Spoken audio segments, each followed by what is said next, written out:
Talk 188. The essence of mind is only awareness or consciousness. When the ego, however, dominates it, it functions as the reasoning, thinking, or sensing faculty. The cosmic mind, being not limited by the ego, has nothing separate from itself and is therefore only aware. This is what the Bible means by I am that I am. The ego ridden mind has its strength sapped and is too weak to resist the torturing thoughts. The egoless mind is happy in deep, dreamless sleep. Clearly, therefore, bliss and misery are only modes of mind.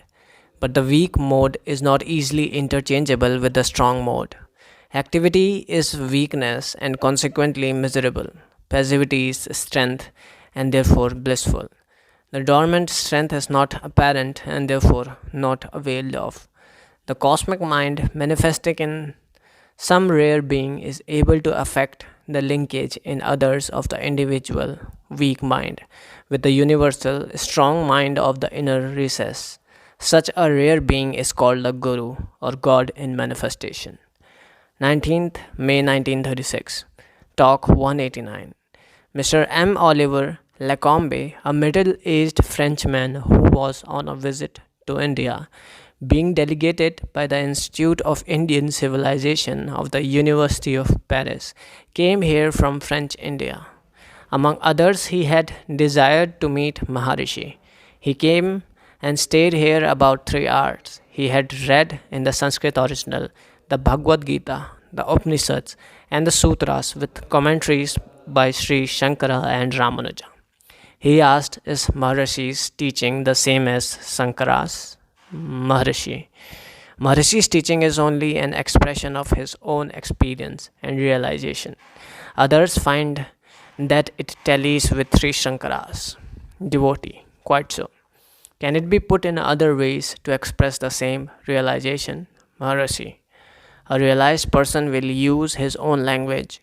Shri Bhagwan added, silence is the best language. Devotee, what does Maharishi say about Hatha Yoga or Tantric practices? Maharishi doesn't criticize any of the existing methods. All are good for the purification of the mind, because the purified mind alone is capable of grasping his method and sticking to its practice. Devotee, which is the best of the different yogas, karma, jnana, bhakti, or hatha? Maharishi, see Stanza 10 of Updesh Sara. To remain in the self amounts to all these in their highest sense. Maharishi added, in dreamless sleep there is no world, no ego, and no unhappiness, but the self remains. In the waking state there are all these, yet there is the self. One has only to remove the transitory happenings in order to realize the ever present beatitude of the self. Your nature is bliss. Find that on which all the rest are superimposed, and you then remain as the pure self. Devotee, yes, it amounts to the removal of alien limitations for discovering the ever present self. That is what Sankara says. There is no attainment or loss. Maharishi, quite so. Aside, he understands. Devotee, how is work to be done ordinarily for an inspirant?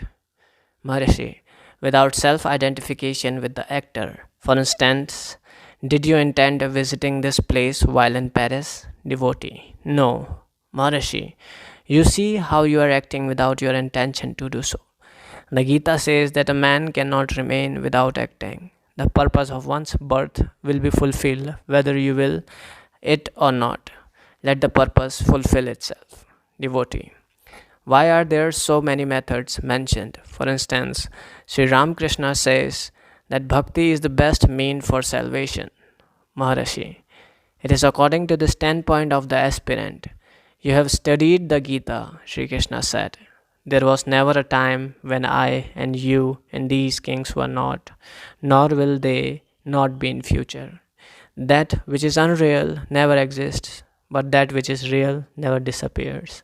All that ever was, even now is and will ever be. Again, I taught this truth to Aditya. He taught it to Manu, etc. Arjuna asked, how can it be? You were born some years back and only recently. How could you have taught Aditya? Sri Krishna answered, Yes, we have had several births in the past. I know mine, whereas you don't know yours. I tell you what happened in those past births.